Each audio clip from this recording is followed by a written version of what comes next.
ચલો એક દાખલો, દુષ્યંતની ઉંમર રોનકની ઉંમર કરતા અડધી છે.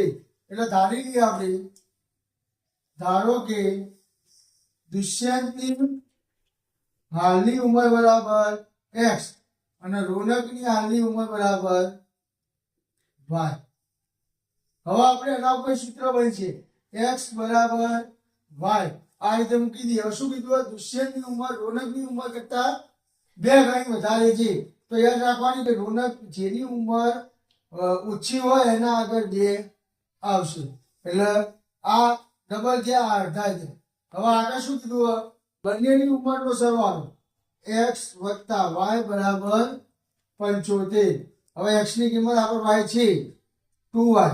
2y વત્તા y બરાબર 75 માટે 3y બરાબર 75.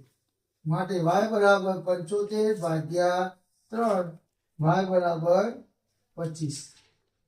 આ આપણે જવાબ આવ્યો રોનકની ઉંમર. હવે ધારો કે દુષ્યંતની ઉંમર કેટલી હોય તો આપણે x બરાબર 2y સૂત્ર હતું. હવે x બરાબર 2, 25 માટે x બરાબર 50. આ આપણે બંનેની ઉંમરનો તફાવત મળી ગયો. હવે આપણે જોઈ લઈએ સાચો ખોટો. તો 50 વત્તા 25 કરીએ તો આપણે 75 સરવાળો